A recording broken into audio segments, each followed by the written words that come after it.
Now,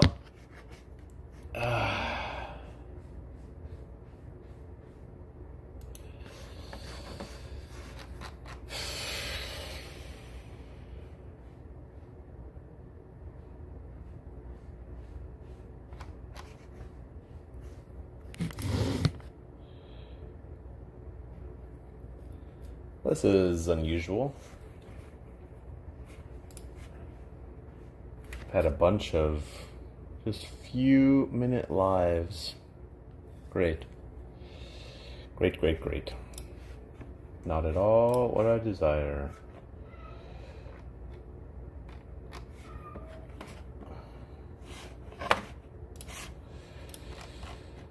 Dun, dun, dun, dun.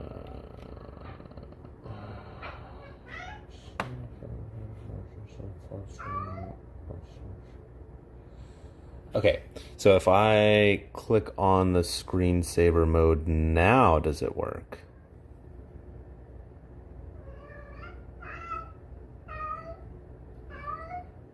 Okay, so now the screensaver mode appears to be working. What does this button do? Oh, okay, just change the opacity. Oh, that sees what the screen is. Okay, this is that. Okay. This is the audio. Okay.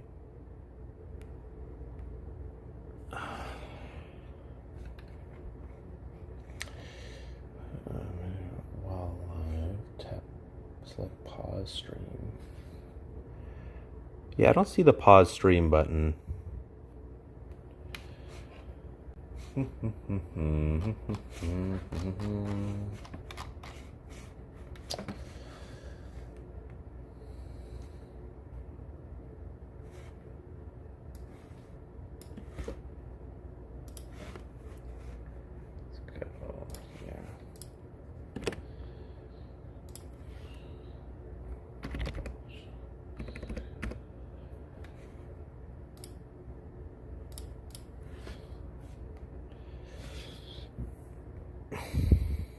Okay, well, this allows me to be here, but I still need to figure out how to change.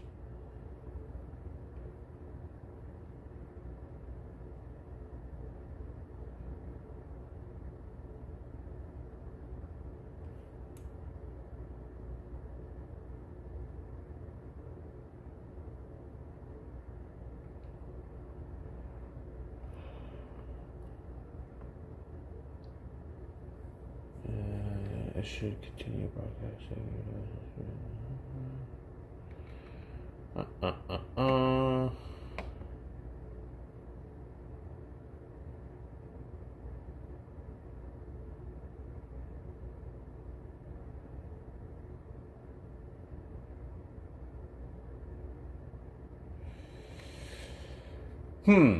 Well, that's kind of annoying. I don't think that there is a way to do it.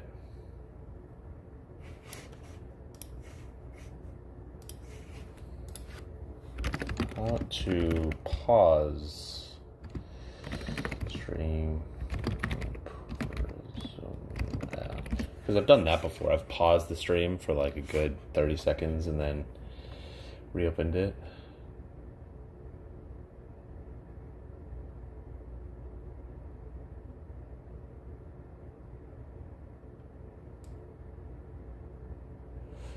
Tap N to complete your stream on all platforms. Switch apps, take a break, go back, go live again. On YouTube, you can end the stream, but choose not to archive. Great. It does not appear that you can do it anymore. Well, that is what it is. Fuck it. That is really annoying. That is really annoying.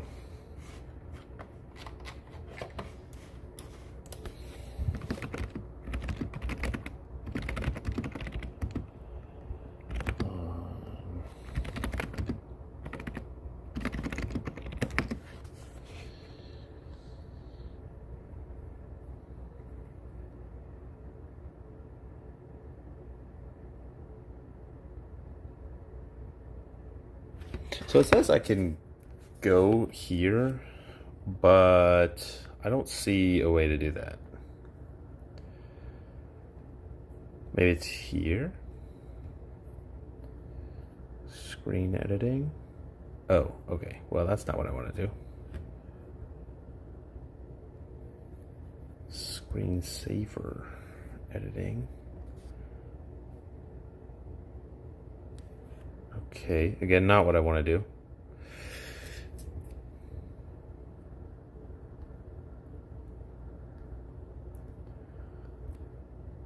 Huh. Show chat view. Remote control.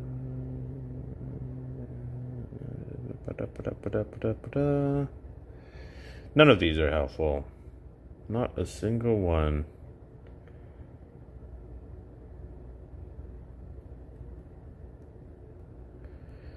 So I just click end, then it just ends, right? Oh, you can keep the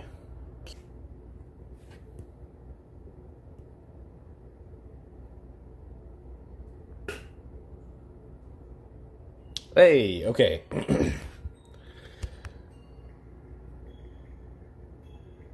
So it does work. That is good to know. All right, so I can keep the same one. Let's make sure everything's working.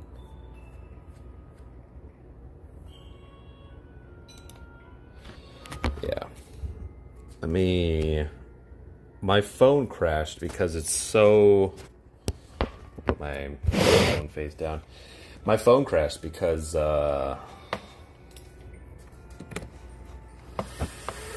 my phone is getting a little bit too hot, I guess.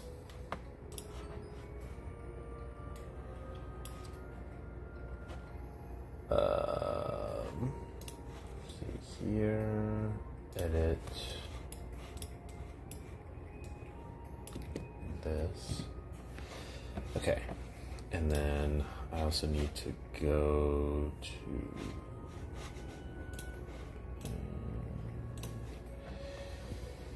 here.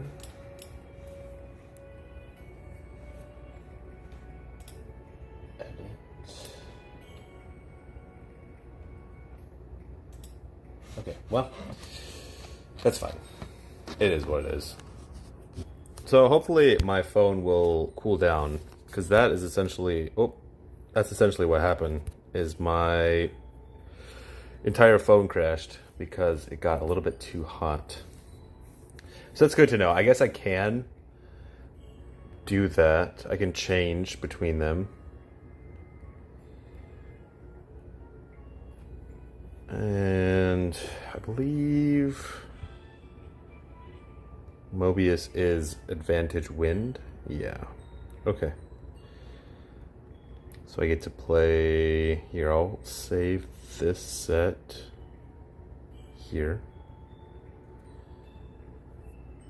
And I'll go wind set.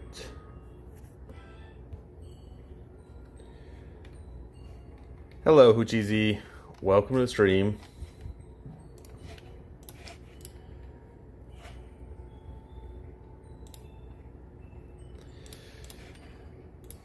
We're just doing some runs.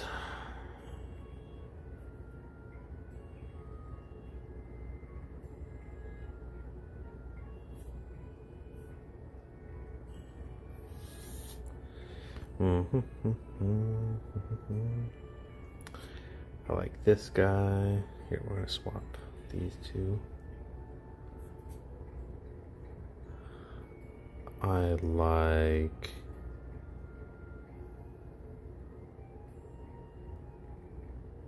Where is it? Oh, there it is. I'll run this one.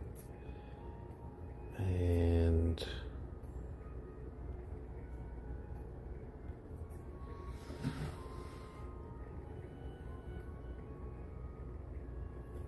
I don't think there's the wind spirit yet out.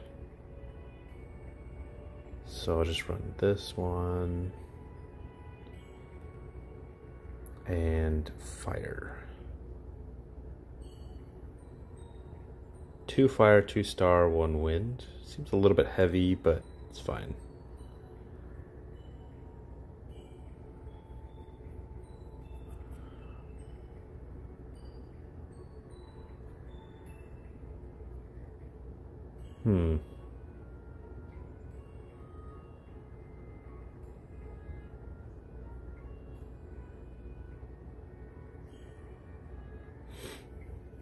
Let's increase defense.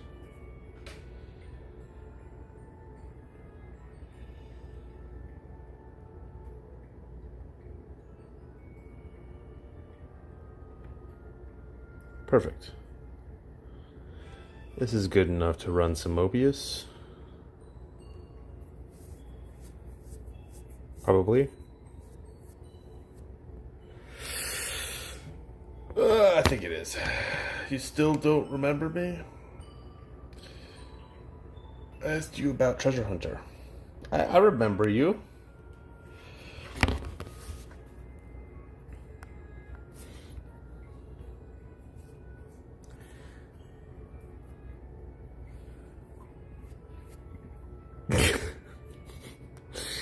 Okay. Thanks? I don't know what to say to that. Everyone is running that class. Yeah, I mean, I remember. Treasure Hunter is a very valuable class. It's one of those classes I think most people will run pretty well. It's not too hard either.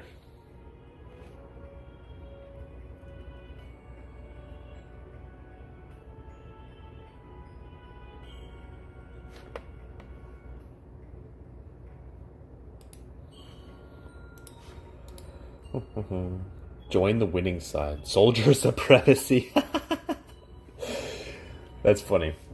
Yeah, I think that soldiers are really good right now. I don't know if they're superior, but they are really good.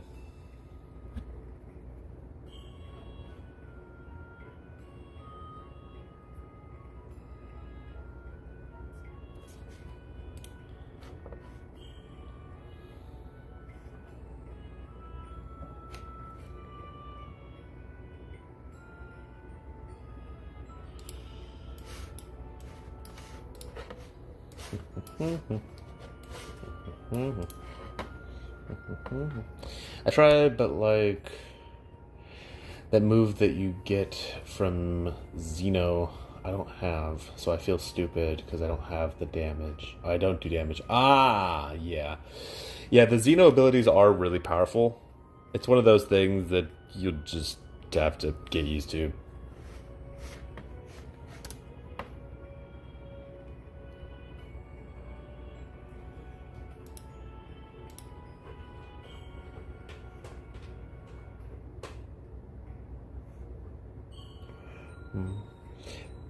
Yeah, right now the Xenos abilities are definitely the best.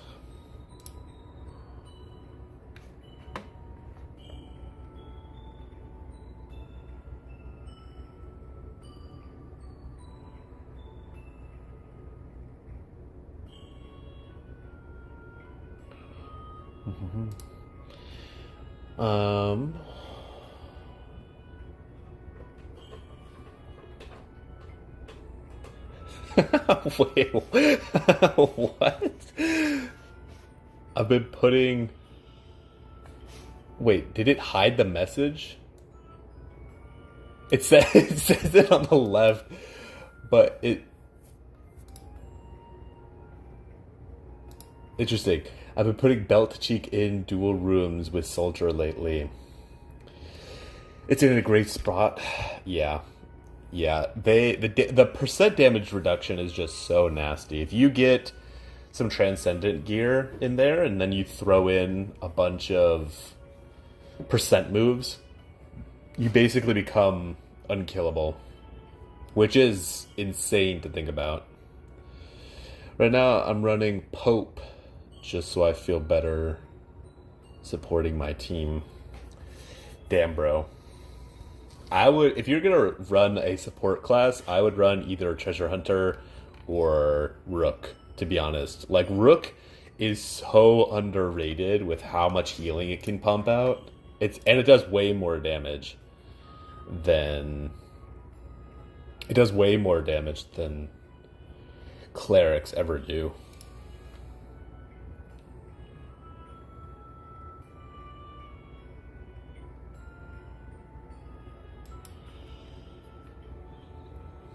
Obsidian MS for the damage down. With the moves, also damage down. Yeah, you're basically unkillable. Yeah. You guys are welcome to join, by the way. I'm just doing a Mobius run for fun. No, cause I ass-led you? Ass-led. Yeah, I'm not sure.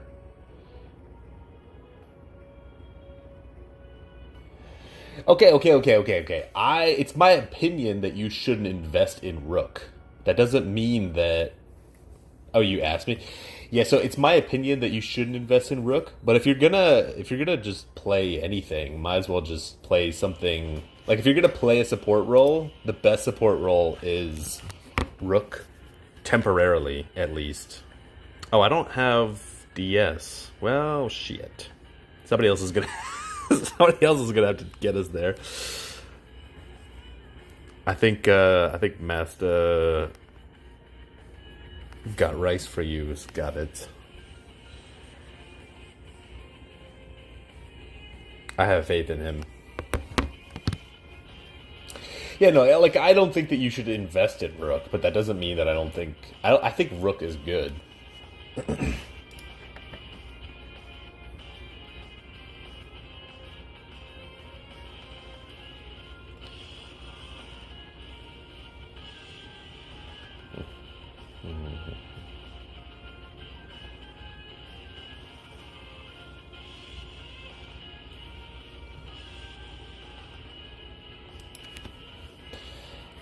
Because should I invest in Treasure Hunter?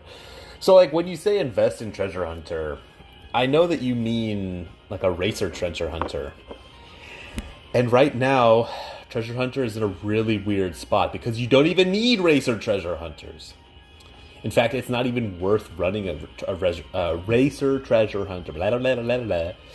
Because the most effective way to build in guild battle right now, the strategy that won GGT was running nothing but healing, or nothing but Unigain. It was like a full team Unigain, and so running like a racing Treasure Hunter doesn't make any sense because, like, the equipment that you need to run the strategy that is currently top tier does not require a racer Treasure Hunter. Now, a racer Treasure Hunter may be necessary in the future, but it is not necessary right now. And that's why I told you no. Not because, historically speaking, Treasure Hunters have always been necessary, but building specifically a racing set for Treasure Hunter is like all in on guild battle, and usually that's good, but right now it's not. Awesome. Yeah, a lot of people find that their first GGT match is an instant loss because they get really scared and they don't play as well as they normally do. A lot of people, their heart starts beating fast and they play poorly, and that's why a lot of the low teams, the low tier teams, get knocked out. It's not because their strategy is bad, it's just because they literally played bad. So hopefully that didn't happen to you. But as somebody who's been to GGT probably like 20 times now, I don't know how many times I've been to GGT. I've been with tons of different guilds. I've been in tons of different situations. Most of the time when we lose, it was because somebody was nervous and played bad. Not because it was, not because it was a bad strategy or something like. Oh, okay. I guess I'll throw this in.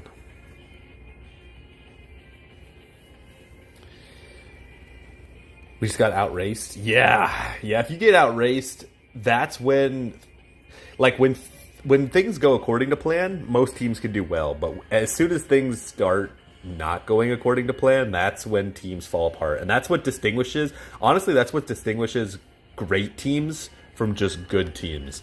The great teams will know like, oh shit, we don't have enough uni. Like everyone on the team will look at the team and say, oh shit, we don't have enough uni. We cannot get uni. We have to kill them. And so great teams don't have to say anything. I just request a swap, you swap, and we start blasting them. Like 1 second ninja swap into a blast. And it takes time to communicate. And a lot of teams will fall apart as soon as because the strategy is a strategy, but it doesn't, like things never go according to plan. It's just not how the game works. So, yeah. Yeah, I really don't know what class to do just because I feel like I'm bringing the team down. They all do so much damage, and I struggle to do damage like them. I'm stuck at 3 mil total stats. That's a great question. If you're struggling to do damage, this game is all about damage. Wow, we still don't have a field. Okay, I will put the field. Yeah, that's a tough one. Really, if you're trying to support in another way, I would play support Lancer. And I would go nothing but abilities that reduce unison gauge gains. That's what I would do. You basically only require defense. There are lots of classes like that. You could also run Morpher or Treasure Hunter in guild battles and just do like a team build strat. You don't need any damage for that. The Treasure Hunter swap out to more damage, so it's not necessary for them to stay in. You could also run Rooks. Rook doesn't require any stats. You could literally have 1 gear score and you can make your entire team damage immune. So that's another strategy. It definitely is a snowball effect. I know I was in Krispy Kreme. Oh, we were one of the first to get eliminated, but I got the shirt, so I'm happy regardless. Yeah, I've got plenty of the shirt. In fact, I just started selling the shirts. I didn't have enough space for all the shirts I had. Just get rid of them. Yeah, but yeah, that's awesome. You were in Krispy Kreme. I saw Krispy Kreme. I don't know. I don't think we fought Krispy Kreme, but I saw him. Unison League is a snowball effect. That's why it's so important to have a good strategy going in. It's kind of like a MOBA in the sense of whoever starts getting ahead will get way, way, way ahead. But good teams and good strategies are not always the same thing. Like a good team can have a good strategy and still lose to a worse team.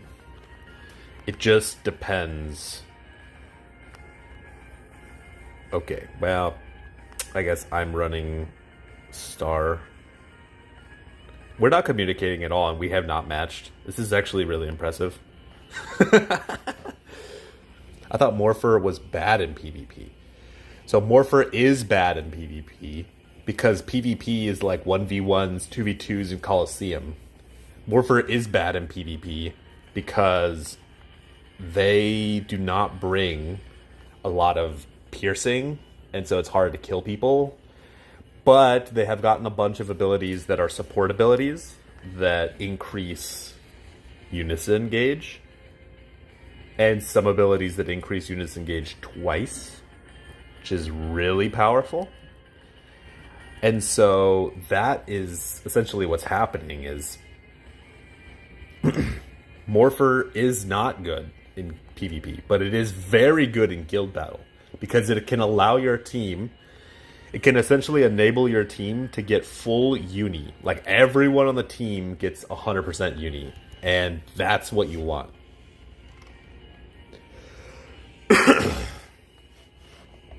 If everyone on your team gets uni, then you full team uni, you can one-shot the crystal. And the crystal is essentially just PvE. It's a quest. It's like, how much damage can you do? It's a damage check. And morphers do some of the best damage in the entire game. So morpher is really powerful in the current meta. I'm pretty confident my new guild will make GGT as well. That's always been an interesting thing to me. I see people jump around guilds a lot. I'm the type of person who's like, I guess I'm guild leader now, but I wasn't guild leader. I'm usually the type of person who just hops in a guild and stays there. It takes a lot for me to be like, oh shit, okay, I don't want to be here anymore.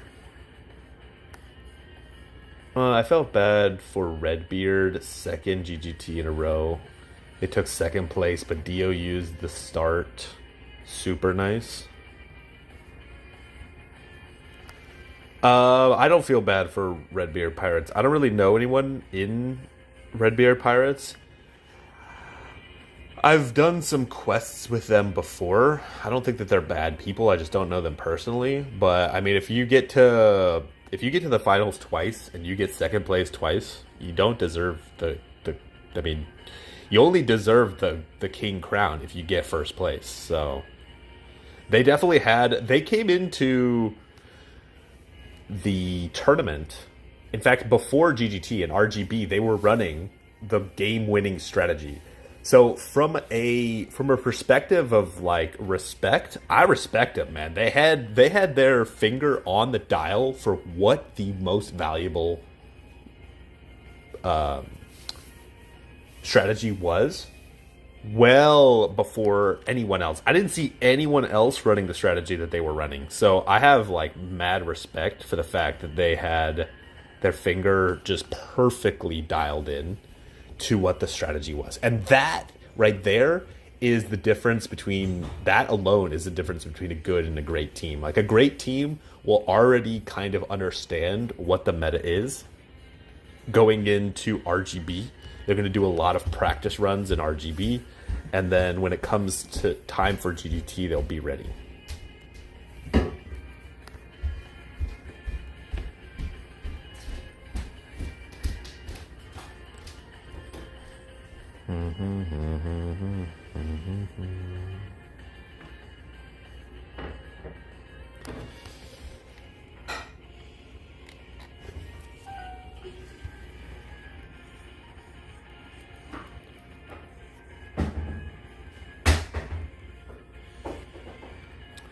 But yeah, I was pretty surprised that, because we ran a specific strategy against the type of strategy that they were running. It was like an anti-build strat.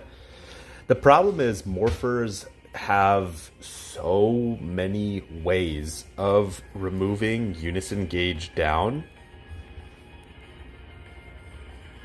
Yeah, that's essentially the problem. Because if you run 3 morphers, you have 3 ways of removing unison gauge down. And yeah, just they have way too many cleanses. So we ran double racer trying to outrace them, and it did not work. Just, yeah.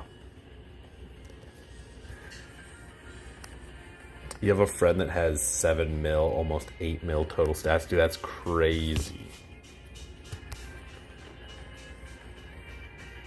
I think we need a field.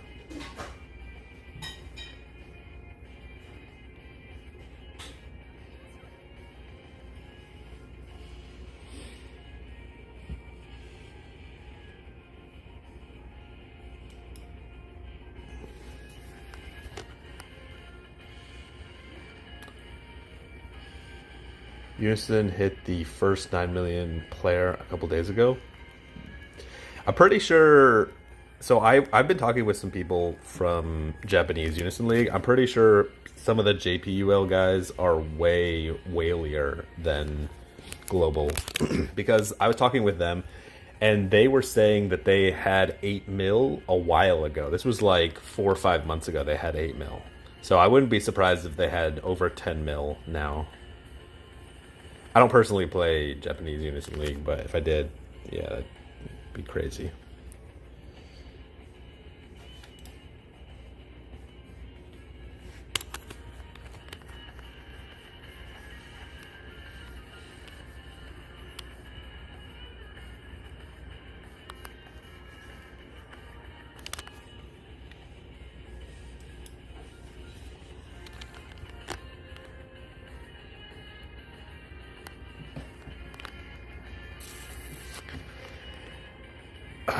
I'm not even sure what it required, like what's required to get that high of stats. I don't think you can even get 9 or like 8 mil with 40, like all 45 cost gear. Because I have basically that, and I don't think I'm even close to 9 mil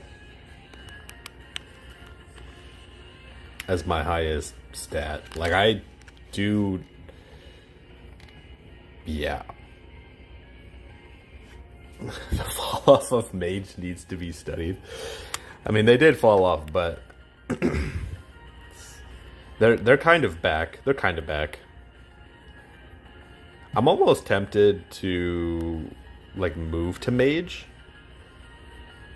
but I don't have enough stabs for it.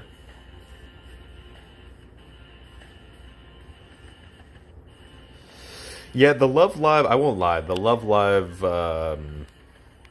collaboration was a travesty, man. Not a single good monster. I just don't understand how that is possible.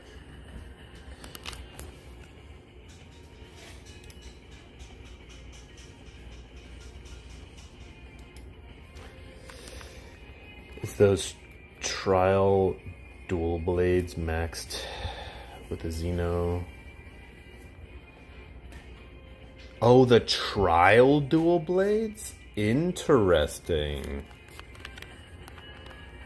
Interesting. I mean, it makes sense.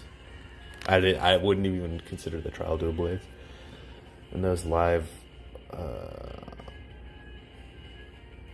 the collab monsters? Oh, yeah, the collab monsters that give 100k. Yeah.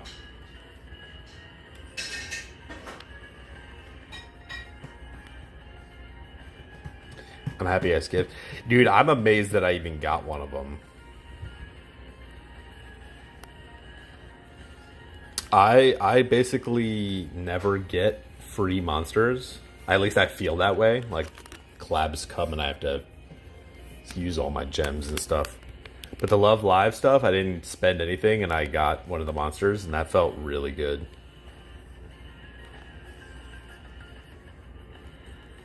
Kind of a shock. But it felt really good, yeah.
All right. We made it to wave 60 with a lot of well below the average gear score players. I'm okay with that.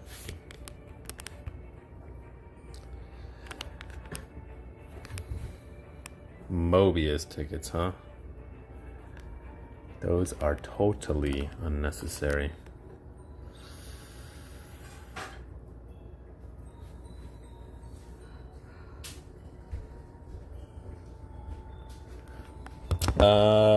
You look like an overweight. I may not be good at the game. Yeah, it takes. Utility League's such a hard thing to sell to a lot of people because it does take a good 6 months to even have your Xenos gear close to where you want it to be, which is like a huge turnoff for a lot of people.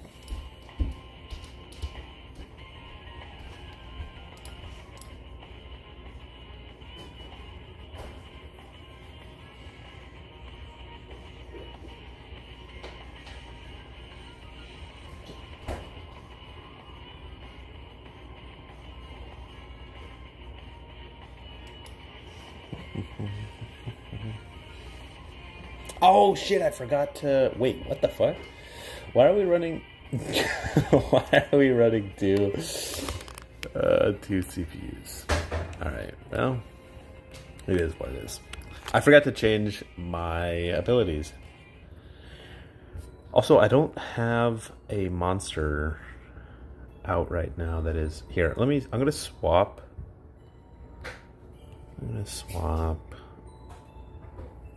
this guy for the light alpha.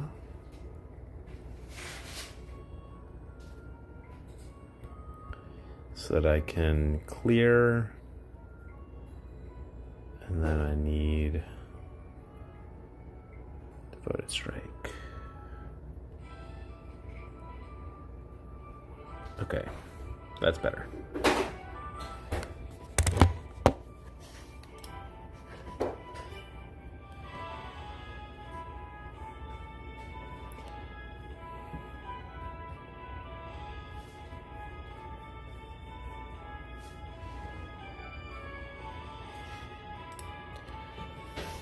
I mean, you're welcome to join. I'm gonna clear Mobius currently. I've been playing the game since 7 Deadly Sins collab. Wait, the last 7 Deadly Sins collab? When was that? Like 40 cost?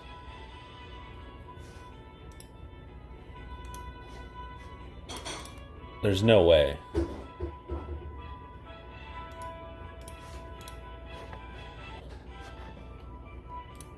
You mean since 40 cost? You've been playing the game consistently for like 4 years?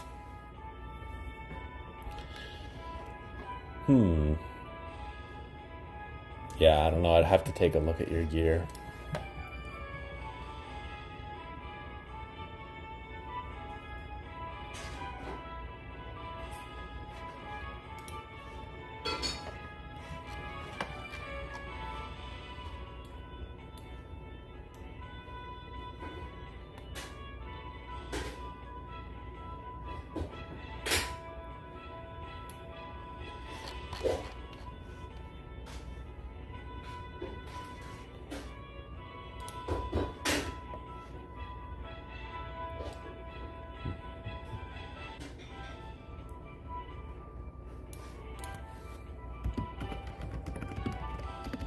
I'm doing pretty well today.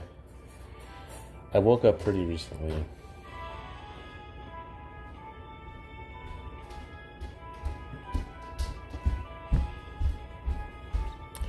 Yeah, the one from like 5 years ago. Yeah, that's yeah, okay.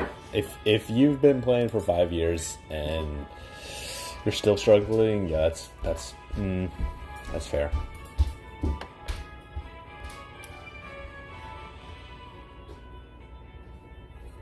Hey, how is it going, mysteries?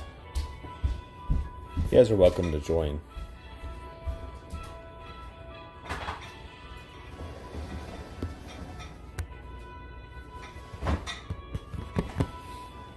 So, like, these abilities are pretty bad. Tidal Wave doesn't dual scale. And Thunder X does not dual scale either. Also, you have no wind.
I just wanted to say thank you for creating all the info. You're welcome. I figure we should probably do... After this, we're going to try to do some runs of the other thing. Oh, I forgot to post in... I guess I should post in Sheeptown.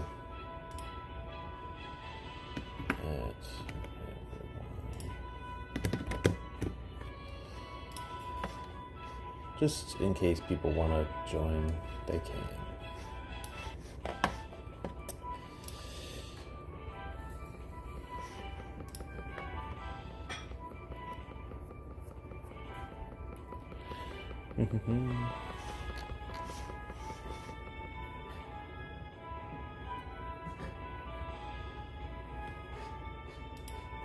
You know, maybe I should play a different class so that other people can actually play. Here, I'm gonna play cleric.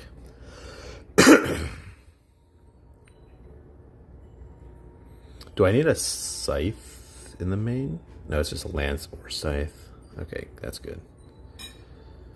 Run these two, and I think that's it, right? Wedge of Judgment's okay. If I need 3 abilities, which I probably don't. Yeah, I think we're good. Alright. Now people should be able to join. Could I hire you as a tutor or something? Sure.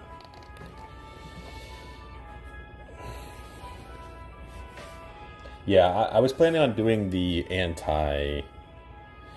whatever the newest run thing is with the aura, the aura background gear. Yeah, so people can get it. Yeah, that was my goal, was to run it.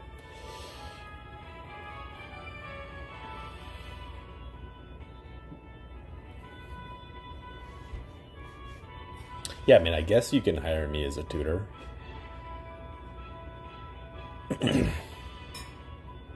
I don't know, like... What's a reasonable...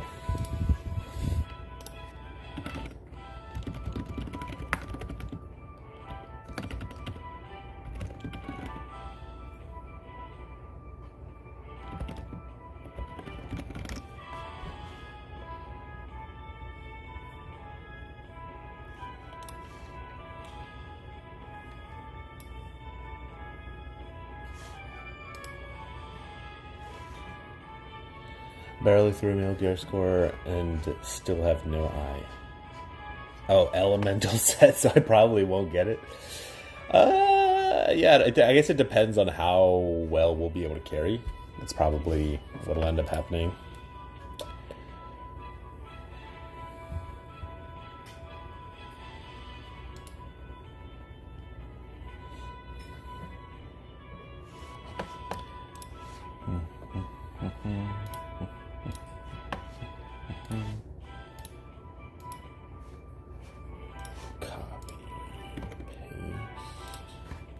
Join here.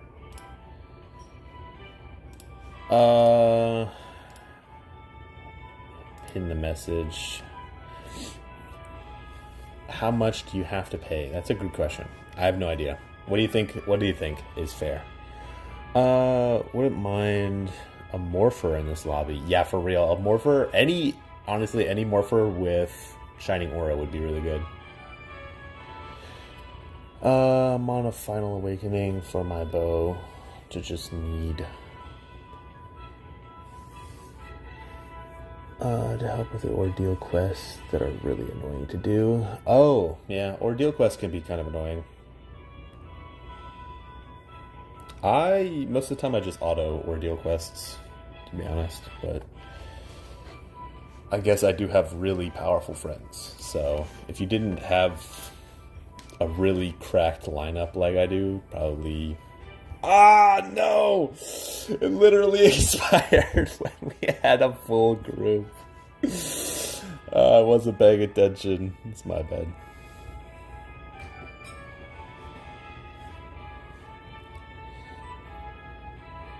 I mean, these abilities are good, but the wind element's just really bad. Well, with the 5 ordeals that you have to break, etc., those ones. Yeah, I don't know if I'll be able to carry to a rank 1 spot. Oh, Ancient? Okay, yeah. Now, with Firework and Ancient, we could probably make it. This is probably good enough.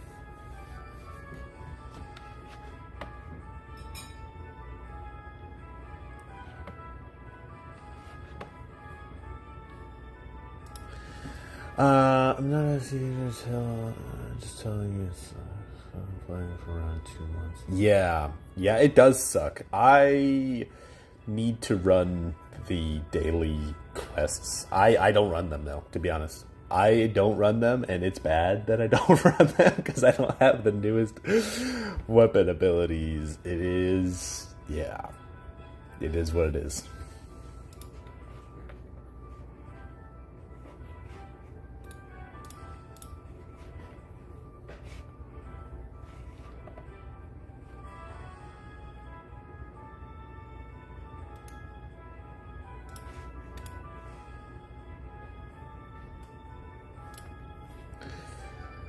Oh wow, yeah, we've got this is a crazy cracked lineup. What the heck?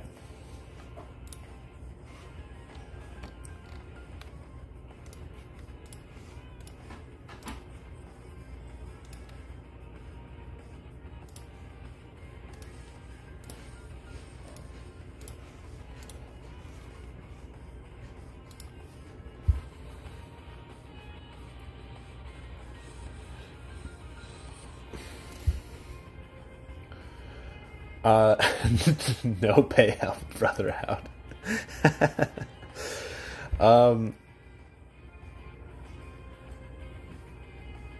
I guess. I'd have to think about it. I'm just in the backseat while you carry. Houston Leave Live 2026. Love it. I saw you once in game. Hey, you're always welcome to say. If you ever see me in game, you can always say hi.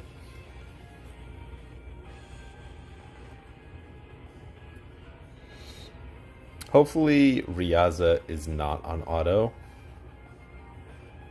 My guess is that they just don't know how to do Mobius. Which, speaking of, I don't know if I've made a video on how to correctly do Mobius. That is something that I think I never did.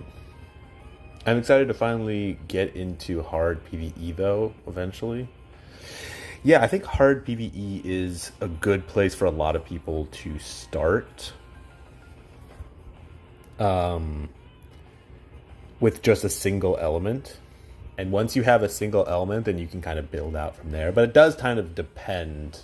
The non-elemental gear from years past is the best type of gear for PvE, but Unison League didn't like the non-elemental gear. I don't think they realized that people could just purchase a bunch of the non-elemental gear, and then they wouldn't need to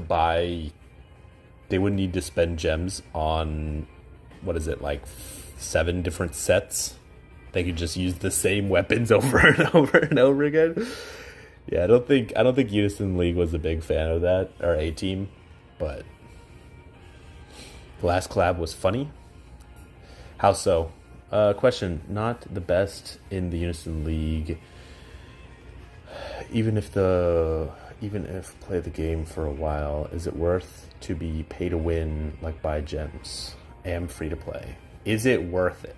It's only worth it if you think it's worth it. If you have fun playing the game and, you don't need... If you have fun playing the game free to play, I wouldn't spend a dime. If you think that you will have more fun if you increase your power, if you increase the amount of things that you can do in the game, if you want to play more aspects of the game at a higher level, there's no way around it. You're gonna have to pay. The only way to play every single class. I don't think I just run fire. Oh, people are okay. Well, I guess I'll run this then. Yeah, so the only way to play every single class in the game is to play Rook. And, to play everything in the game at a top tier level is to play Rook. And Rook is the hardest thing to play, and it is also not the most powerful class in the game. It is on the weaker side, especially now. They've been really, really hurting for good damaging abilities recently, so... Yeah, in order to play everything, you're really going to need to spend money at a top tier level, but you can absolutely make it to something like GGT without spending any money. Winning GGT without spending any money is probably not going to be possible, but I suppose if you have a team full of whales or a team full of good players, then it may be possible. It is one of those things, though, that the more that you want to... The more aspects of the game you want to play, the more you'll probably have to spend. That 1-star girl face is shaped in a really slappable way. That is a ridiculous way to put it. Yeah, I not wrong, I guess.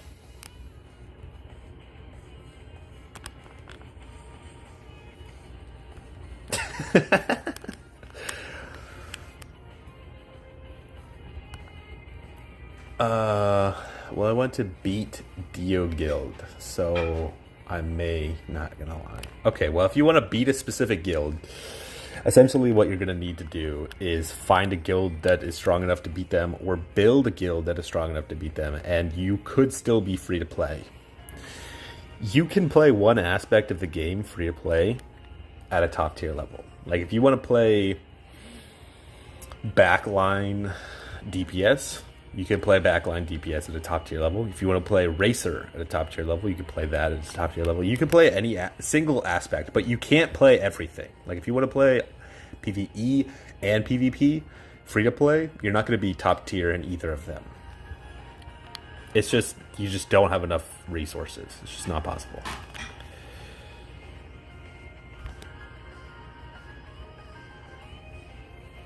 Oh no, we matched. Well, it's fine. It's fine.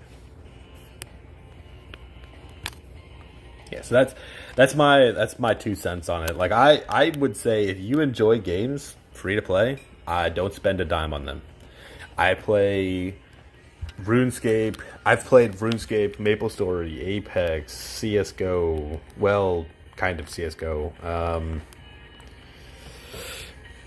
Dota 2, League. What else have I played free to play? I haven't spent anything in Marvel Rivals or here. I guess I should open Steam. But yeah, I play a lot of free to play games, and I don't spend money in any of them, and I have a lot of fun. If you play games free to play and you enjoy it, I wouldn't recommend spending any money.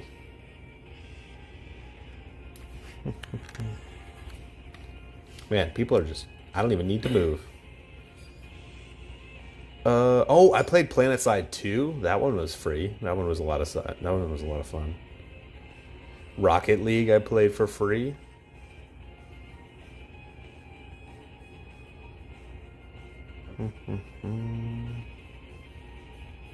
Yeah, I mean, I play a lot of games for free.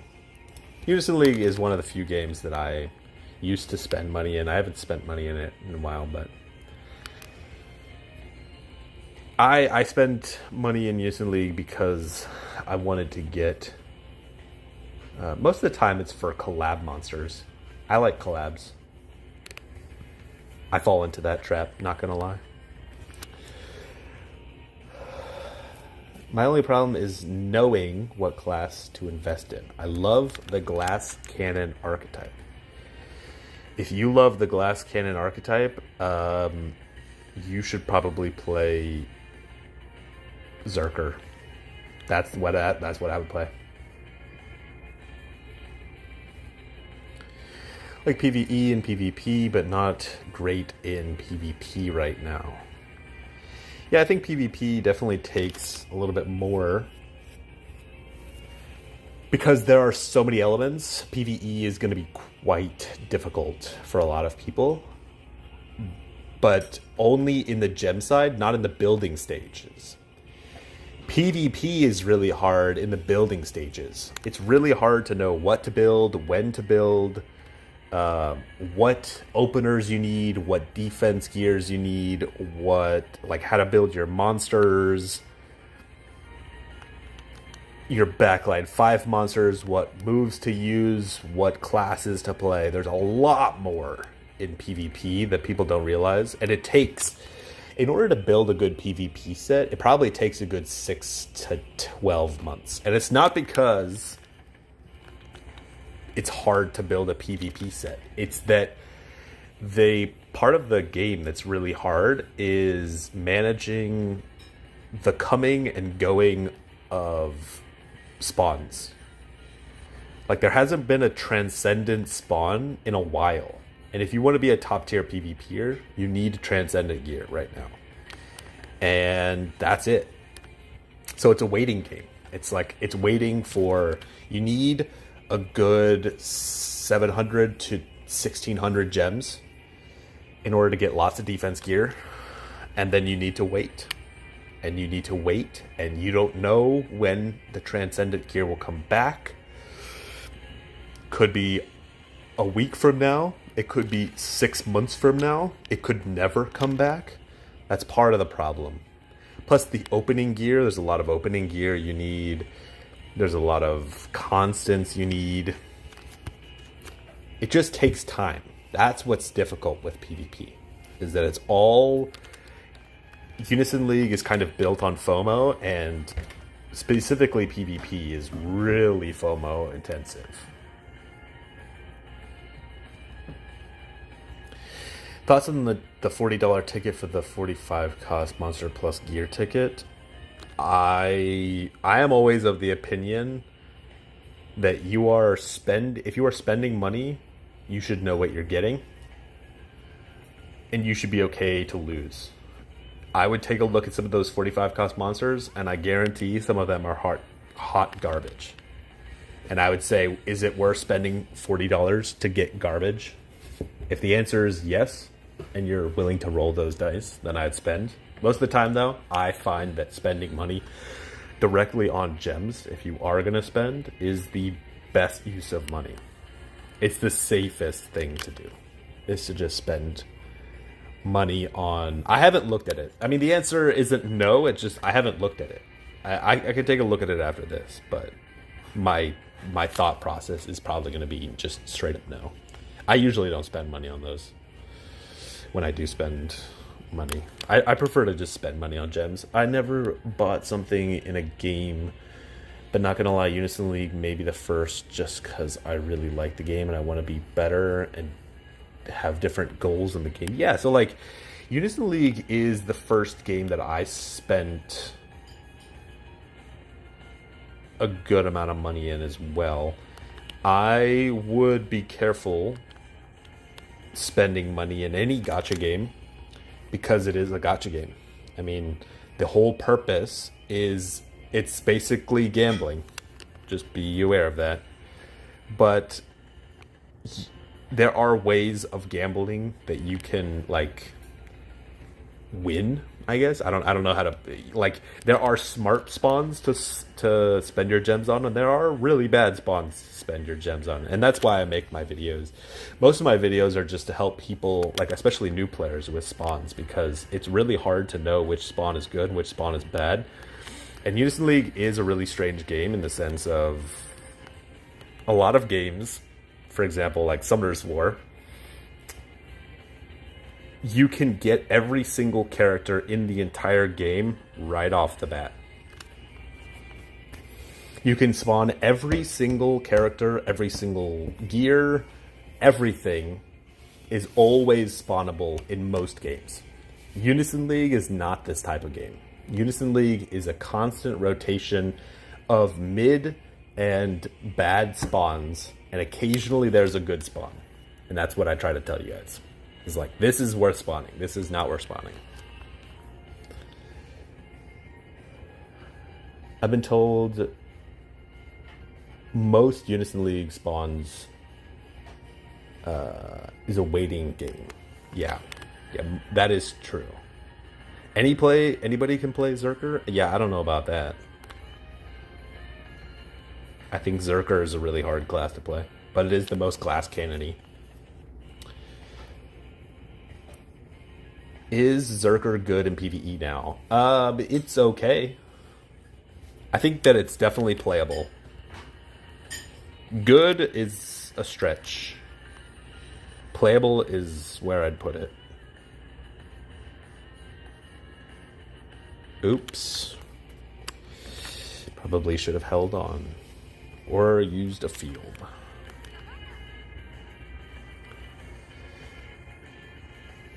You're basically, if you're playing Zerker PvE, you're basically just playing Archer or Dual Blades. Like, you're basically playing Dual Blades plus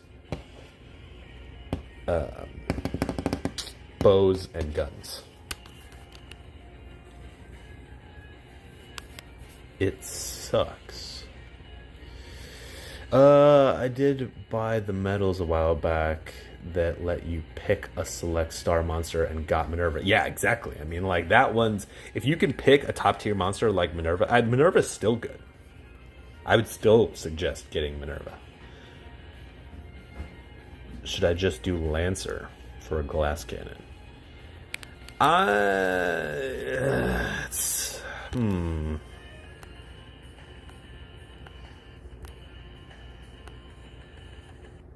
Oh, okay. I guess I'll run light, maybe? Well, we'll see. Okay, no one running. Okay, my bad.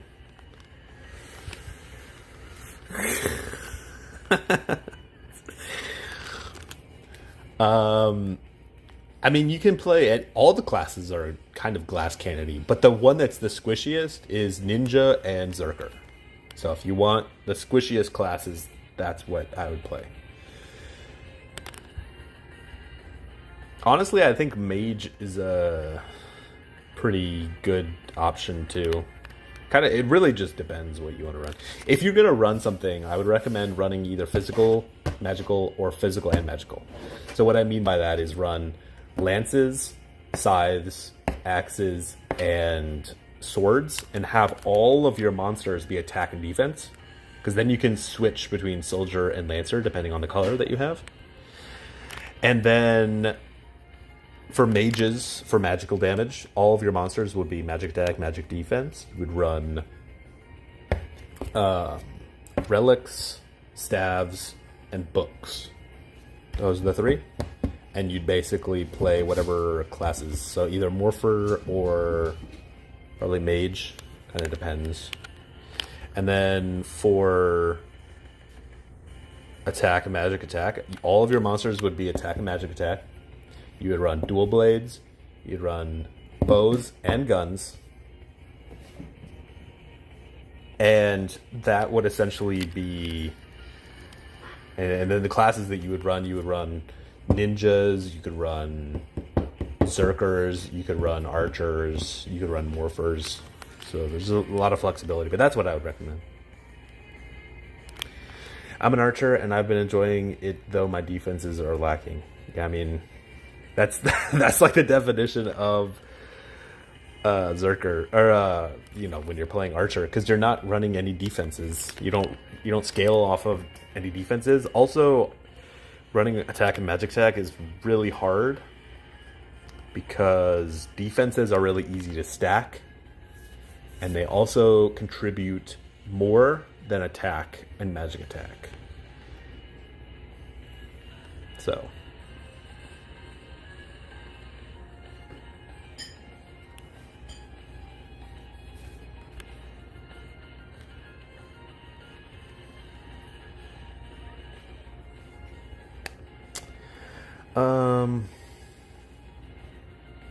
let's see.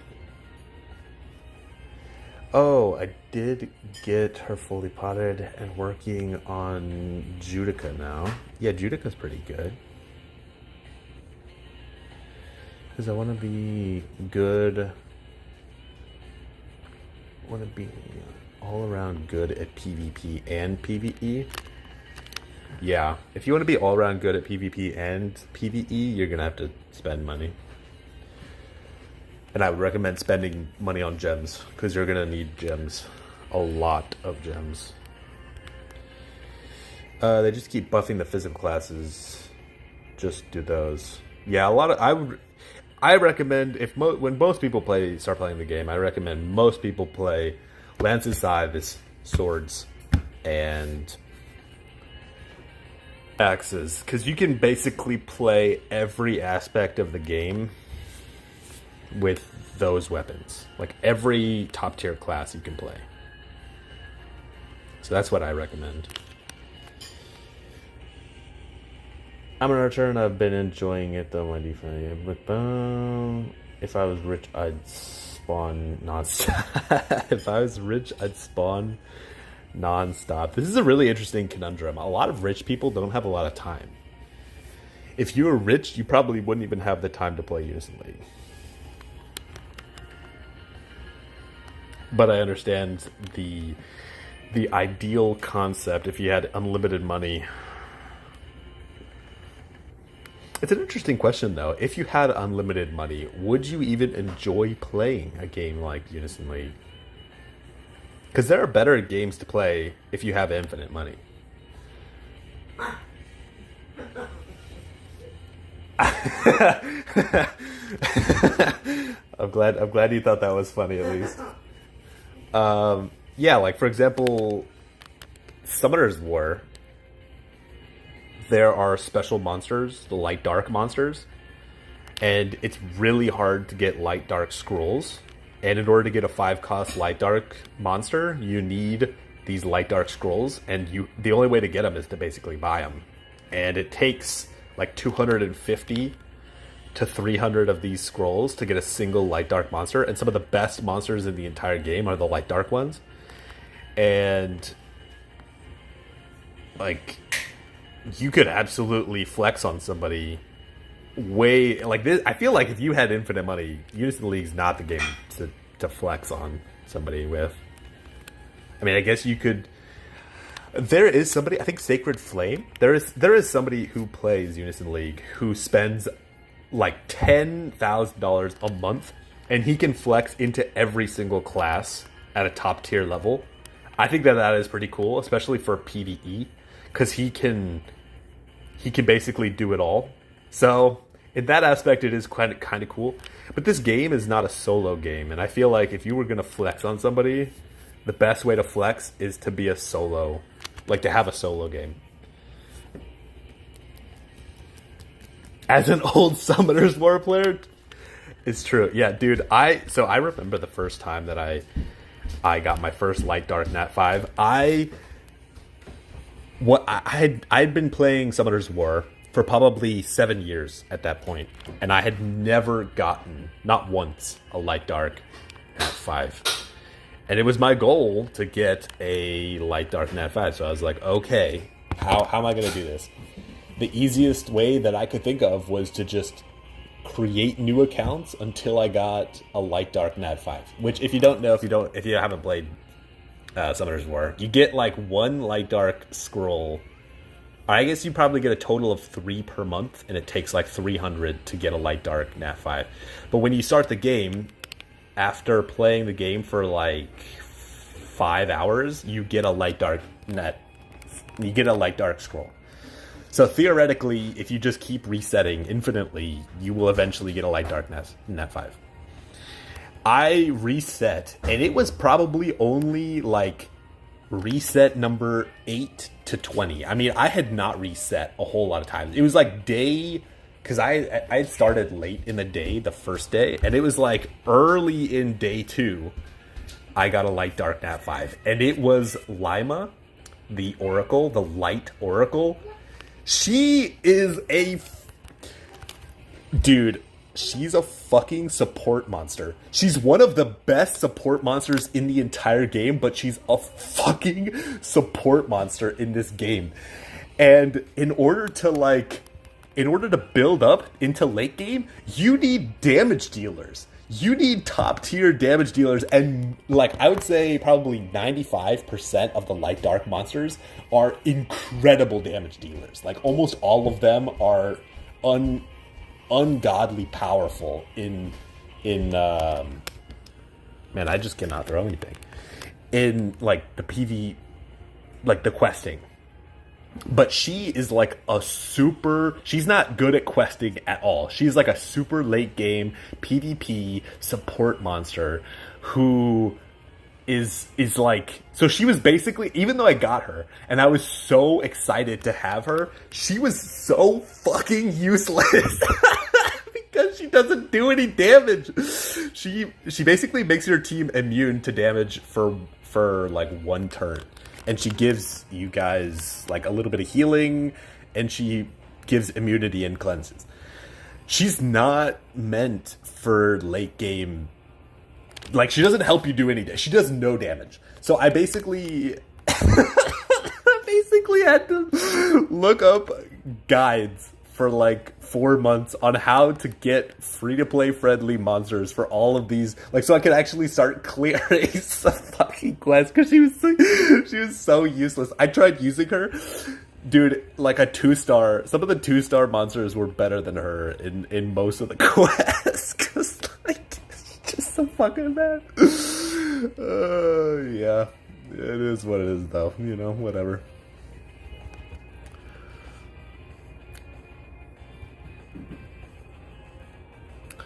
Yeah, I would love to have had a Light Dark Nat 5 that actually did damage. The second Light Dark Nat 5 that I got was also a PvP monster. It was... oh, jeez, I don't remember his name. But he essentially... he attacks, and he taunts. And then if you attack, like if the taunted monster attacks you, then you instantly gain another attack. And so the goal is to like permanently disable the enemies so that they're just constantly attacking, and that's it. And that's all he does. A Gurkha. His name's Gurkha.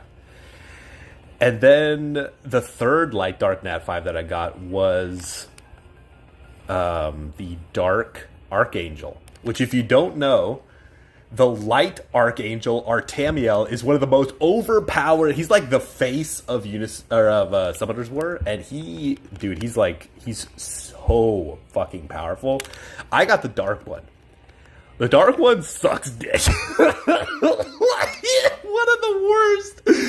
of the worst Light Dark Nat 5s in the entire game. Just completely useless. So out of the 3 Nat 5s that I got one that's a top tier PvPer. I got one that's an okay PvPer. And I got one that's fucking useless. Out of the like 150 that I could have gotten, I got some of the worst in the entire game. I just... after that, I was like, yeah, just... Fucking quit this shit. It was bad, man. The favorite one of my big brother, the light one. Dude, I wish I had Artamiel. Man, Artamiel he's badass. Like, whether or not he's meta or good or whatever, some of the light dark nat 5s are just cool. And I wish I had Artamiel just because he's cool.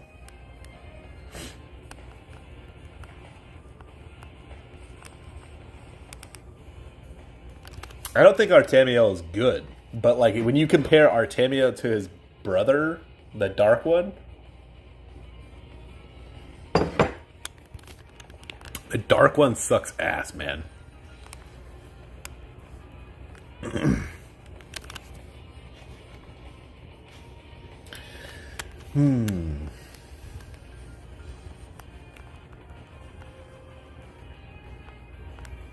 see, what else have I been doing? Oh, I've been collecting Pokemon cards recently. So I went to a couple shops locally, and there was this card that I'd never seen before. It was a Leafeon V from Evolving Skies. Let's see if I can post like a link to it.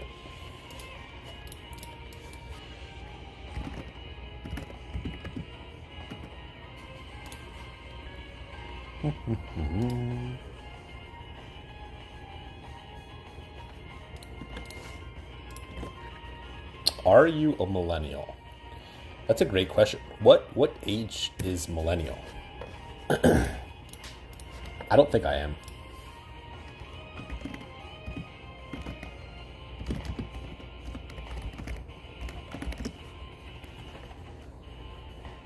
Nope, I'm not a millennial. It is 81 to 96. I do not fall in the 96 range. I'm younger.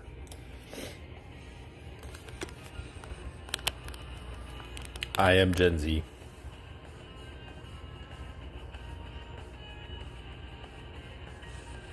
But anyway, I saw this card. I'd never seen it before. I kind of been... Because my birthday was a while ago and I had no idea what I was going to buy. I have like a display of some of my old Pokemon cards and some of the first edition cards that I wanted to have when I was younger. And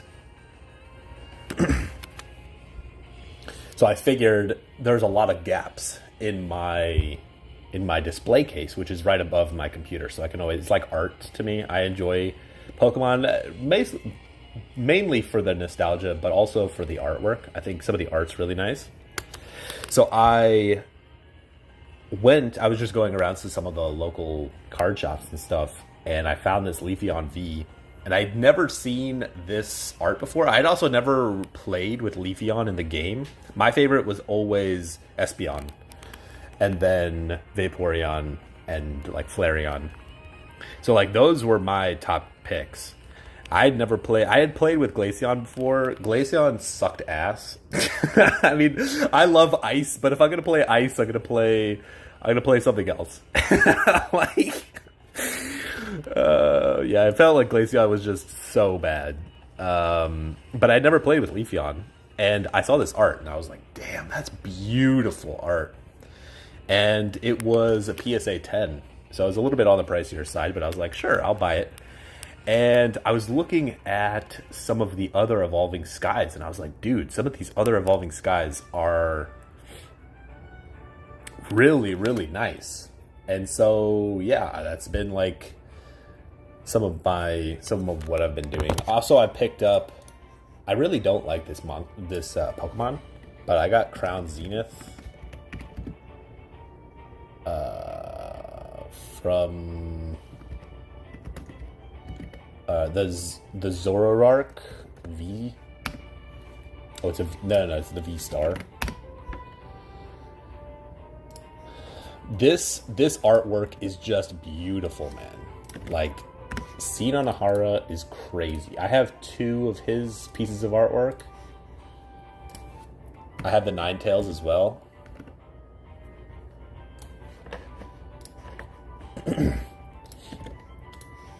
like, Seen Onahara's artwork is incredible. It's just like, when you see it, it's like, oh my gosh. It looks so good. So that's what I that's what I got. But I've been looking around at some other stuff. You are not Gen Z. For me, Gen Z is literally new kid on the internet. Trash talks. Old trends. Okay, well, let's see. When is the Gen Z years? So Gen Z is 1997 to 2012. I fall within the 1997 to 2012. So if we're being literal, I am Gen Z. And when I was younger, I was absolutely the kid on the internet who was trash talking everyone around me. It just so happens that when you get older, especially when you get married, that's no longer cool. Although, however, I do occasionally startle my wife because I'll scream after an awesome play. But that's just because I'm built different. I mean, like, what can I say? I don't know if you guys can hear my wife in the background. Holy shit. Oh my gosh. Alright. I have not done this quest before. So we're going to see how it goes. I'm assuming it's going to be water all the way, but I do not know. So let's give it a try. I don't know if anyone... I'll post here.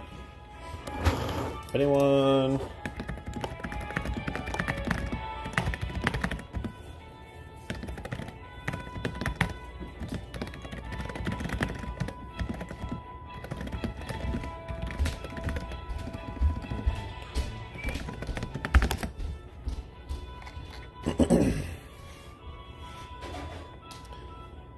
Gen Z in French is different.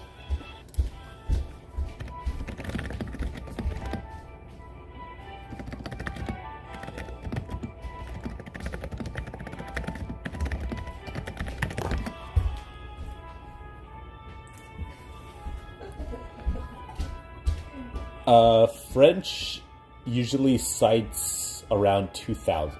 Okay, yeah, that's fair. French in Europe is like 2000. I'm from America though, so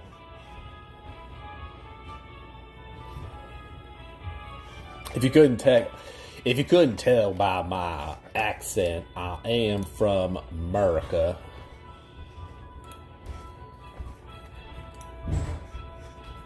I occasionally play the American theme song. America! Fuck yeah! It's a great movie, by the way. If you haven't seen it, I would recommend.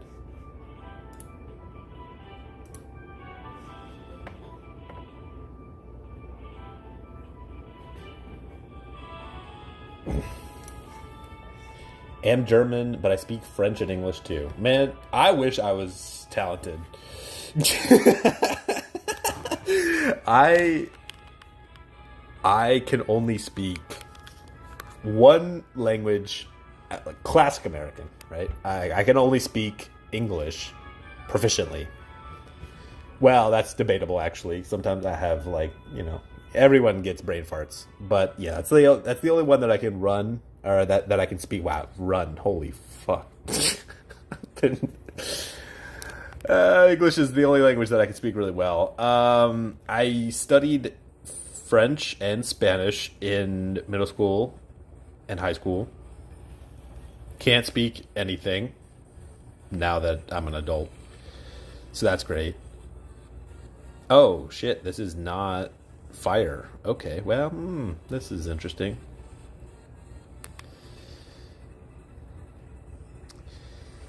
So, yeah. What else? I can speak a little bit of Hangul, so Korean. But I can speak equivalent to, like, a child. A very young child. So, like, kindergarten level. It's pretty bad. My my wife's family hates it that I can't speak well enough to be able to have full conversations with them. Yeah, it's something I'm working on and have been for almost a decade now. Hate speaking French because you have to do the French accent, talk English. I don't have the French accent. Oh, you don't have the French accent. I get it. If you want a little petite baguette, you go to French. Go to France. They also have a lot of. They're famous for the sound. So, whenever I speak in a French accent, my wife's always like, "What is that weird sound coming out of your mouth?" You're always like. I'm like, yeah, that's just how French people talk.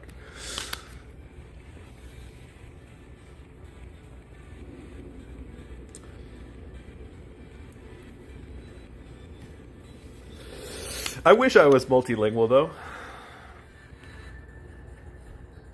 I wish that I was multilingual. This is not nearly as bad as people are making it out to be. To be fair, we have Firework, Ancient, and Onyx, which are all like top tier players. So it's kind of a bad representation, but you know, whatever. It's fine.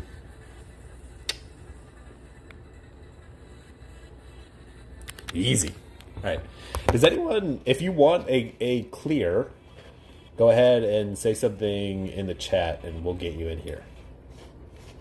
If you want to carry, let me know.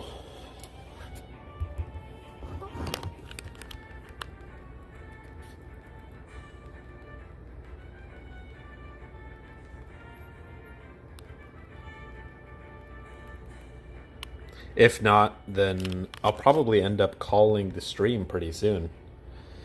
I guess I need to make space. Let's see. If people want to add me, 21033. I don't have numlock on. 2103377 Oh my gosh.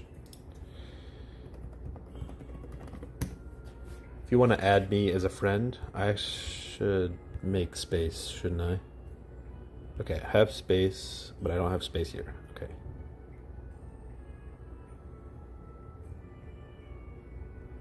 Wish there was a reject all button. I just get way too many people that want to be my friend. I just get. It's not that I don't want to be friends with you guys. This is like I literally don't have space. All right, I made space. If you want to add me, you can. I already have the aura, but I can finally hit. Ooh, nice. Barely 3-meter gear score. Is that gonna be fine? Yeah, I think it's fine. I don't think it'll take us that long, especially if we have Firework, Onyx, and I should change my set, shouldn't I? So the first one, okay, I guess I'm only like really powerful against the last one. Yeah, some of my weapons are bad. Let's see if I can change some of my weapons up. The first one was time. The second one was fire. Or wind, so fire beats it, and then the last one was water. So these, I just go based on total.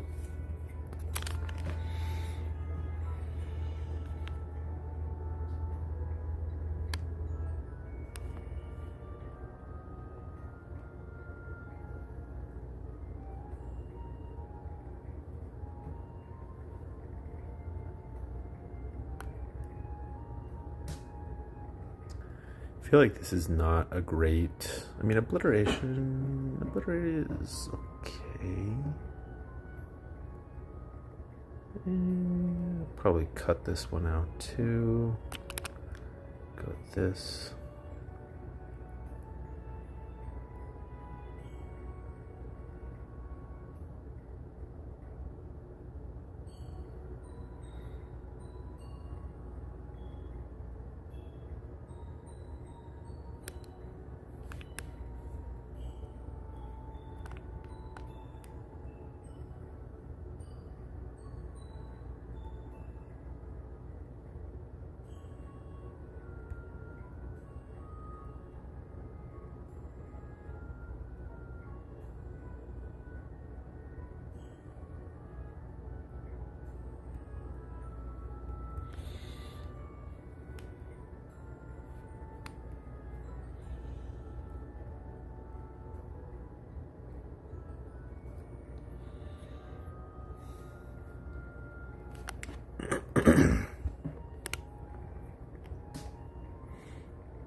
I think it'll probably be good.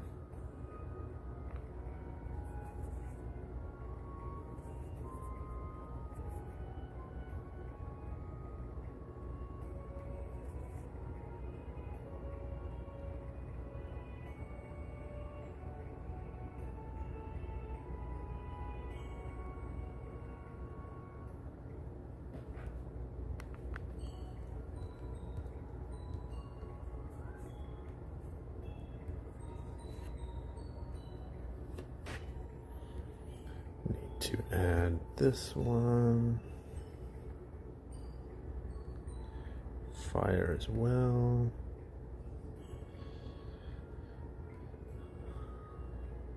To change.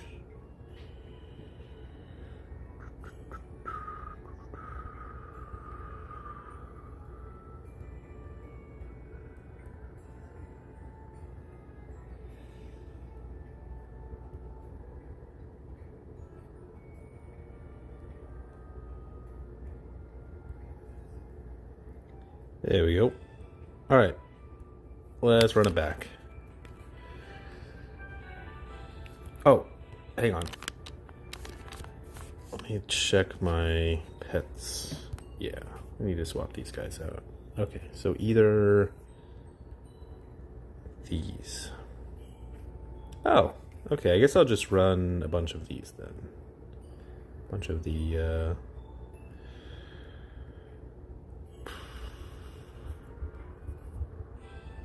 okay, now I'm ready. So wave one, I'm not going to be too useful. Oh, actually, I could change around my monsters too. All right, go ahead and join mystery. 20. Okay, so this is mystery.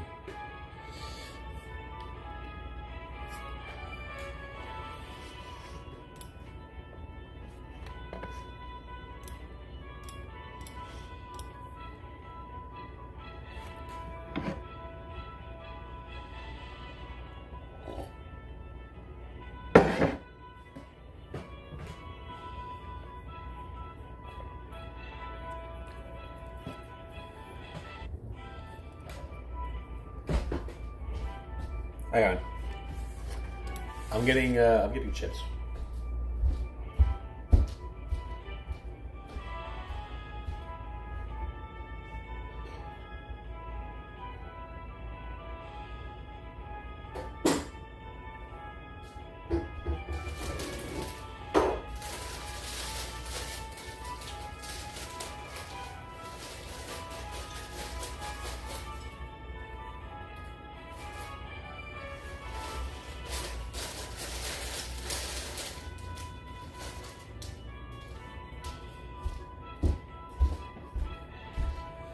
All right, I'm back.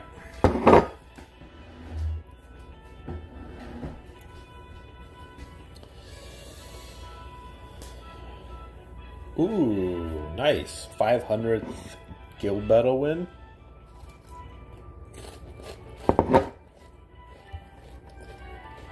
I mean, your abilities are fine.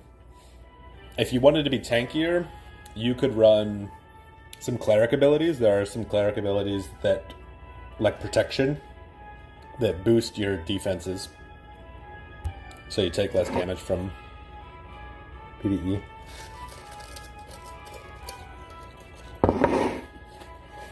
What element do I need to bring? You need to bring time, water, and fire.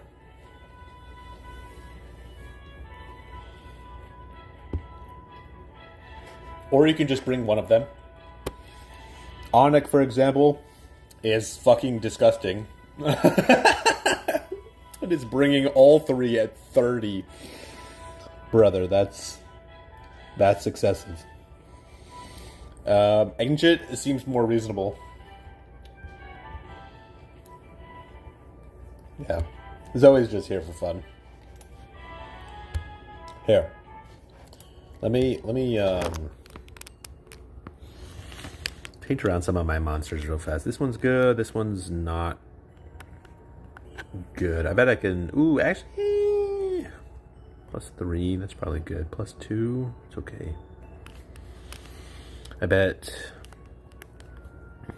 I get a little bit more out of a different element. Probably this one. Oh no, this one isn't a... I guess I could just run 2 of them. Yeah. Yeah. This one, I will run my version.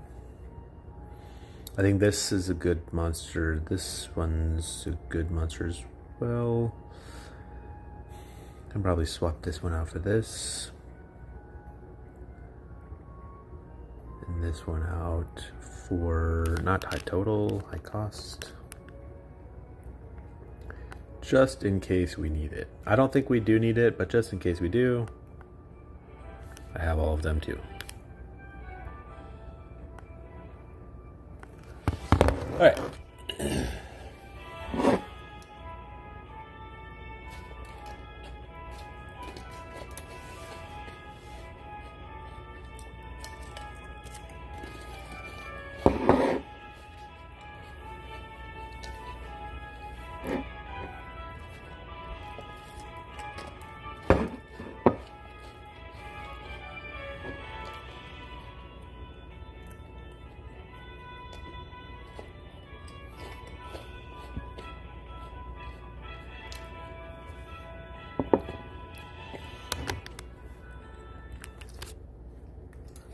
I've actually been right elements, Sleepy Sheep, but we cleared all good thanks to the whale. Yeah, well, it wasn't me. It was Onyx and Ancient.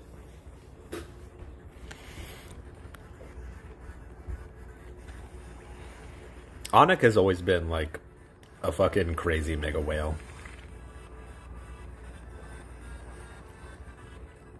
Oh boy. Zoe. Oh boy. Alright. Well, I guess we can carry Zigzag. It's fine.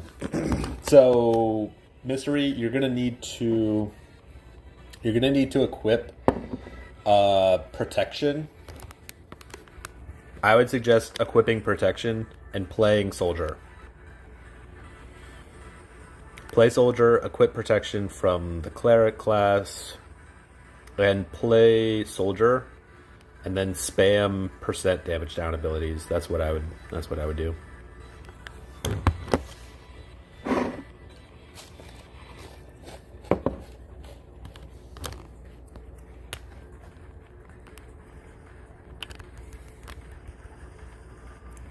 Bro. They killed him before I even got to move. I see you've asked for tips in the official Discord, so keep it up. Oh. Yeah. You're welcome to ask if you join Mysteries. If you join Sheeptown, Houston League Sheeptown, you're also welcome to ask questions there.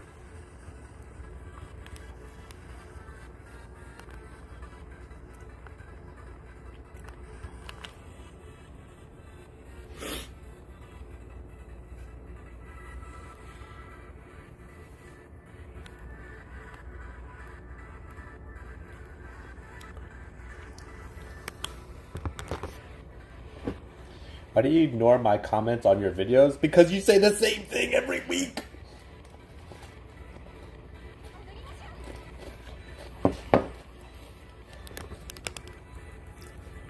You always want me to feed you. Feed you what, bruh? Like, you want me to order Pizza Hut for you? I don't know where you live. I don't have any swords, to be honest. You don't need swords. You can play soldier as an archer.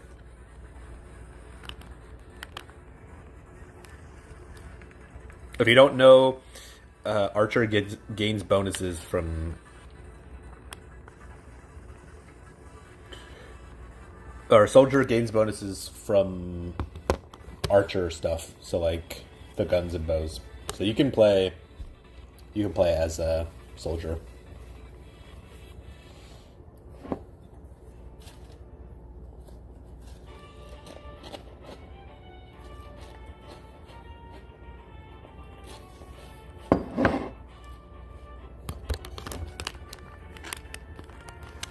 Okay.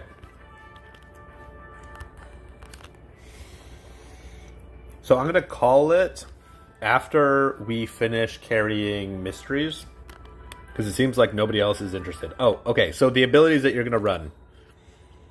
Mysteries. You're going to run Protect and Barrier. And I believe you can boost both of them with Enchants, but I don't know if Protect is worth boosting, to be honest. Probably not. I would just use Protect and Barrier. You know, barriers, just running barrier is probably fine. And then, as a soldier, you're going to use Vigilance. This one helps you. This is one of your main ones that you're going to use. You're going to use Iron Fortress. This is another one that reduces percentage. I thought there was another one, but I'm not sure. Yeah, well, anyway, those are the two that you're going to use. You're just going to use Vigilance and Iron Fortress. And then if you have time, you're going to use something like... not this one. Yeah, this one. You're going to use Turbulent Butterfly. Yeah, so those are the three abilities you're going to use. And that's it.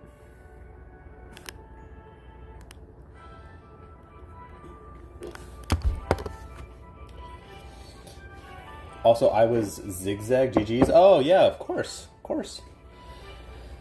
This is the first time that you've talked. Love talks. So it's good to hear from you. Glad that you joined the stream and you were able to get a run in. I'm about to get Xeno's Spear of Eons. What's the passive if you have it? The passive? Oh, geez. Oh, shit. We have some new people. If they both need carries, we could do it.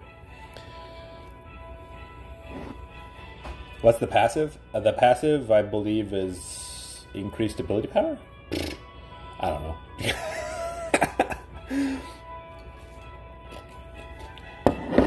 I don't have any of them. I think it's either increased ability power or increased damage or something. It's pretty good. It's okay. It's way better than the active ability. Mainly, in my opinion, you're just upgrading it for the change from active ability to passive ability. Okay, well, I guess we'll do 2 runs then. We'll do Zoe on the next run. So yeah, you're essentially doing it because the active ability is so awful. If you're running the active ability, you're just gonna want to die because it's such an awful proc. And it procs so fucking often. I don't know why, but it procs like every single time. So you're basically just doing it so that you don't have to have the active ability anymore.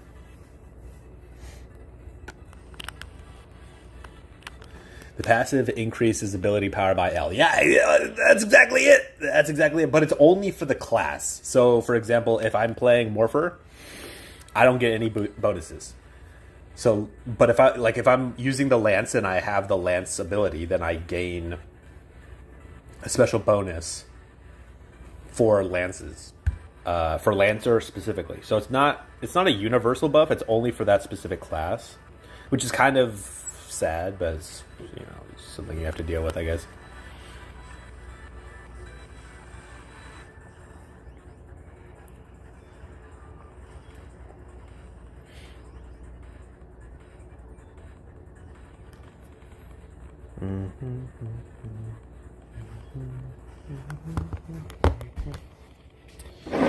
Never seen you in game, Ancient.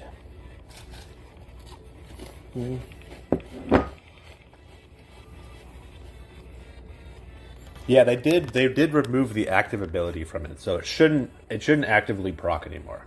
That's my understanding, at least. They removed the active and made it a passive, so it's much better.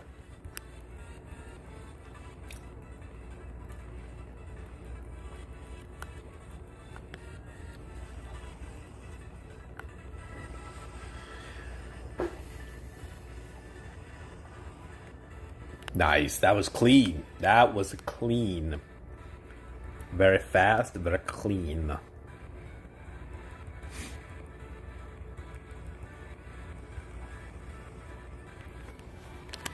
Alright. Mysteries, are you ready? Don't have full ring unlocked. Don't even have vigilance. Wow, okay. Well, I don't know. Do you... Shit. Oh, you can't get to 3 mil. Okay.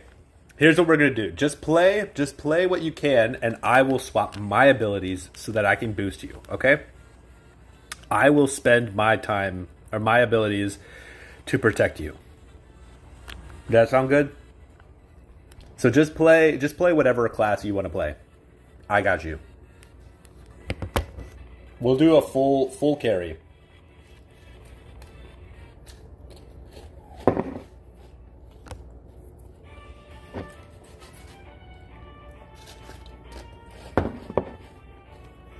Yeah, so just play Archer. That's fine. I completely forgot that there's going to be a GS limit. That's fine. I'm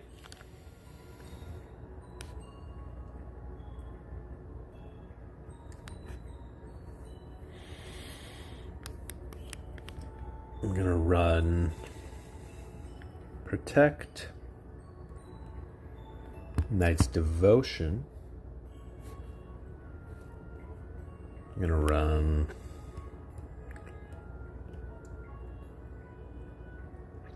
not Bulwark, Braveguard.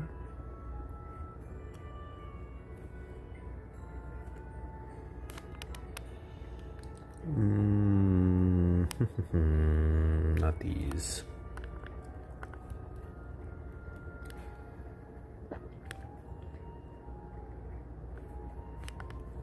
Okay, and I'll run this one.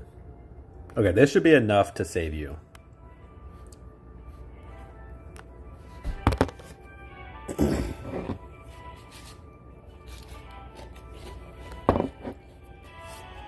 Speak now or forever hold your peace.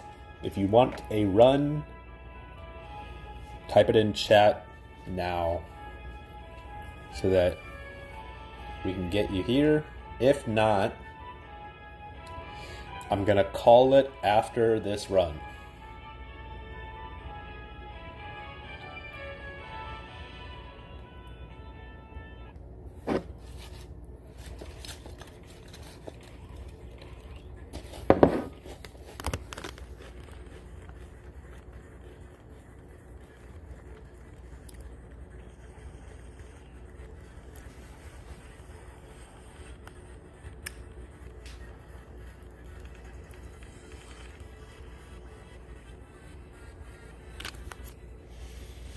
Alright, now that we've got unis off, I'm pretty sure it's going to be safe.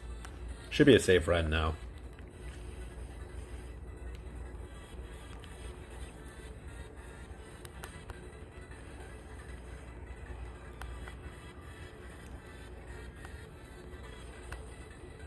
Oh, come on now. Alright, it should be a super safe run now.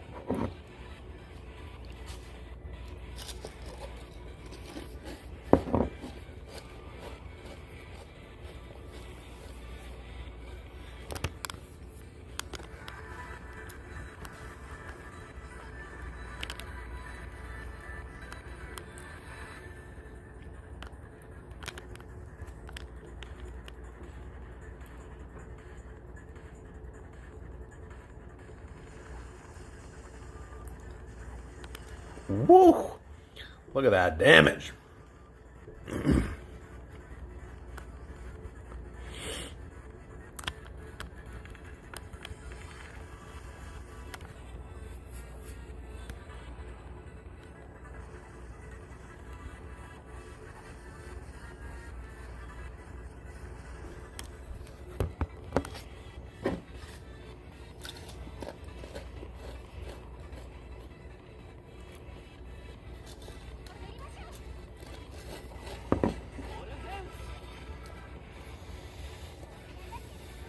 I did this one for the recent video, and I was able to get the axe in a full pot, the gear, but I was wondering if having another from the extra metals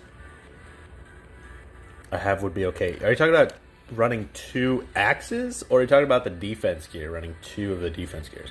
Because you can stack like multiple axes. You could have 10 of the same axes, and it just increases the... Like, each one of them can proc individually, so they don't stack the way that I think that you're thinking they do. Like, right now, I have the identical gear twice. I have 2 of them in.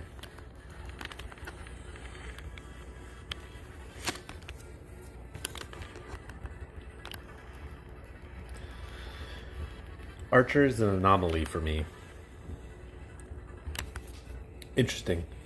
How good is it really depends on how the sun sets. That's funny. Yeah, it's basically, it's a whale class. The more money you spend, the better damage you'll do. Talking about Archer in a room, not gonna lie, Archer are like the most hated class. A lot of people hate Archer, yeah. I think a lot of people hate Archer because historically they were incredibly difficult to build against in PvP. And they still are the hardest thing to build against. They do incredible damage. They're just all around a pain in the butt. And also I think people hate Archers because most people don't know how to play Archers correctly. And so when you get an Archer on your team, it's just awful. But it seems like every time that you get an Archer on the enemy team, they just instant one-shot you. So, I'm not a whale, but I am a good shooter. Yeah, look at that. I guess I'm wondering about the skill from the axe, if having 2 of them is okay. I'll be honest, I don't remember what the skill is. Axe rush... I mean, it's okay. It's okay. Do you have 2 of the defense gears? Do you have 2 opening duty to defense? Because if you don't have 2 of these, you need 2 duty to defense. This is basically something you should have on every single set. It's super powerful. The other spawn? This one? Oh, yeah. Yeah, getting like 3 or 4 or 5 of these is really good. These are really powerful. Depends on the PvE that you're doing, but star stuff... pretty much always good, and these procs are really nice. Yeah. I still have more to learn as always, but thank you for carrying. The guy in the lobby just said buff Archer. Did you not see? No, I did not.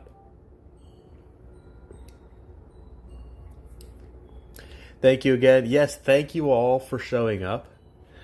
Thank you guys so much. Yeah, I really appreciate it. I had a fun time.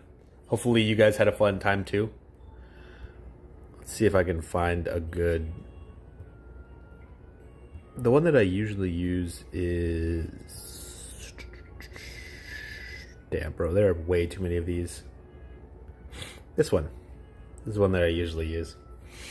Alright. Thank you guys so much for showing up. It was a lot of fun. I will catch you guys later. Hopefully, if you guys have any questions, please feel free to reach out either in Discord. We got a lot of really smart people in the Unison League Sheeptown. Or you can go to the A-Team Discord. I would recommend doing that as well. Don't be a stranger. And or you can leave a comment on a video. I try to get back to most of them. As long as you're not the Invincible 6000, then I'll probably respond. So yeah, I'll catch you guys later.